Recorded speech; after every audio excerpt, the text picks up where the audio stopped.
Evangelist Kenneth George, and I have some good news. I have some good news for all you out there that's been following me and keeping up with me and trying to figure out what's up with that brother George. Well, I'm here to let you know that it's here, neighbor. It's here. There it is. Yes, sir. That's my book. That's the book that I published. That's right. Calling on the Name of Jesus. That's right. It took me about almost 4 years to publish this book, and it's finally here. And now you too can have this very book in your hands. Let me let you see the back. Look at that. That's me. You see that? Read it. Author Kenneth Dwayne George. Look at that. Check it out. That's right. I'm very proud of this book. This book, it's only got 58 pages. But I tell you, in those 58 pages, there's powerful testimonies. Not just one, several. There's several testimonies in this book, calling on the name of Jesus. In this book, I'm here to let you know that you're going to see in this book at the age of 8 years old, I asked God a very, very important question. My question to God was, God, are you real? Or are you just a figment of my imagination? Or are you just another fairy tale like the Easter Bunny, the Tooth Fairy, and Santa Claus? That's right. At the age of 8, I wanted to know if God was real. Or was he just another fairy tale like all those fairy tales out there? And I'm here to let you know that he answered me. Oh yes, he answered that prayer. That prayer I prayed at the age of 8, he answered in the most unexpected way. And it was through that prayer that I discovered who God was. It was the beginning of a process.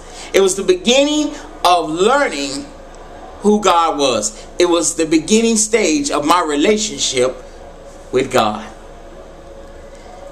I believed in the Tooth Fairy. I questioned if God was real, but I believed in the Tooth Fairy. And I'm here to tell you that one night, when my tooth fell out, I believed in the Tooth Fairy so much that I was hoping and wishing that when I put my tooth under my pillow, that I will receive money the next day.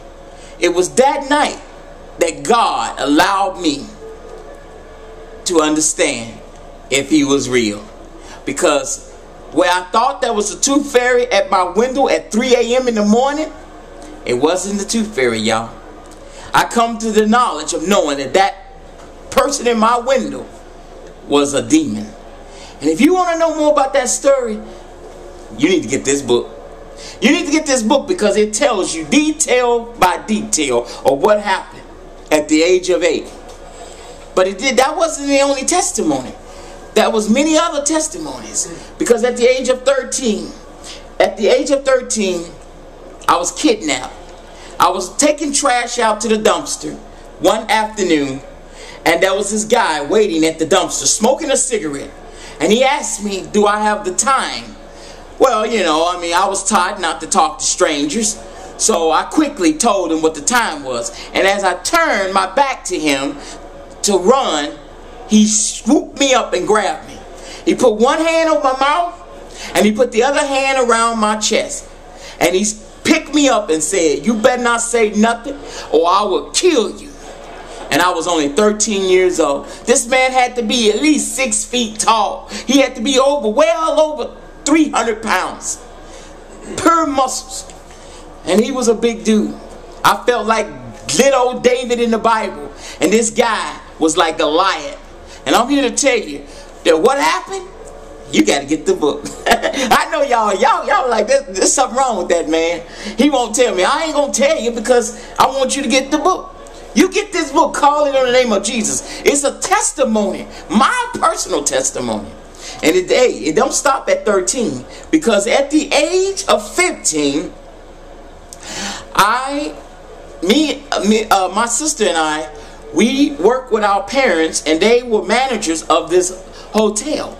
And we would help them out by cut the grass, sweep the parking lot, and even help with the laundry. And I remember one night we had to clean the office. And in cleaning that office, something supernatural took place. A woman who used to watch me all the time. I would be sweeping the parking lot, you know what I mean? I'll be emptying the trash, and I'll be cutting the grass, or I'll be doing something outside in the parking lot, you know? That's how I make my little change, you know what I'm saying? And this woman would be watching me from her window. And one particular night, yes, when me and my sister was cleaning the office, this woman came to the office. And what really got my attention was when I looked and saw her coming toward the office, I noticed that she wasn't walking. The woman was floating, levitating. She was about 3 inches off the ground. And I'm telling you, it scared me. It scared me bad, y'all. It scared me bad. I was 15 years old, but I tell you, I was afraid. And you want to know what happened? You want to know what happened? You know what I'm going to tell you. You best get the book. That's right. You got to get the book, neighbor. I'm just giving you a little bit of what's in this book. This ain't just no average Joe Blow book. This ain't just your average book, you know. This ain't just another one of those fairy tales, another one of those make-believes. This is the real deal. Everything you read in this book really happened, and I'm here to tell you it happened. At the age of 19, I was coming home from the library, and I had all these magazines and books on computers and electronics and technology, because I was really into that. And as I crossed the street, before I knew it, a pickup truck was speeding down the street, and it hit me. But before it hit me, I looked up and said, "God, help me." And the moment I said, "God, help me," the truck impact just that quick, and I was snatched out of my body. There I was floating in the air, and I watched my body go up the street. It was almost like watching a movie, you know. It was weird because everything changed. Everything around me changed. Things wasn't as they were before. The environment changed. It was a lot of wind. Everything was black and white. It was peaceful. I had a lot of peace. And what happened next? You know, it's in the book. Glory! It's in the book. I know it's in the book. You want to know what happened? At the age of 19, when I was hit by a pickup truck, you want to know what was the ending of that story? It's in the book. Get the book, neighbor. I'm telling you, get the book. And at the age of 21, well, I made the decision that I no longer want to be a Christian, because all I knew was being a Christian. I grew up in a Christian home. My mom and dad, if they wasn't in church, we were having Bible study every night. And I mean, it was church, and that's good. It's good to be in a church home, in a church environment, and be among believers. But, you know, I mean, I felt 21, enough is enough. And I just went to the Lord, you know what I'm saying? I went to God, and I said, "God, I don't mean no harm, and I don't mean to be coming at you crazy-wise, but I'm just going to tell you straight up, I don't no longer want to follow the ways of a Christian. I don't want to be a Christian no more." And I said, "Lord, I may be wrong in my decision, but it's a decision I must follow through with." And I remember asking God to forgive me if I was wrong. And that's right, at the age of 21, I turned my back on Christianity. I backslid.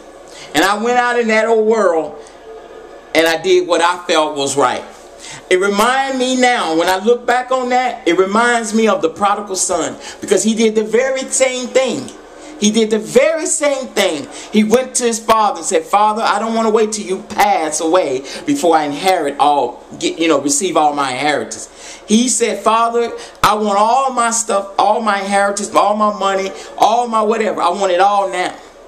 And his father gave it to him.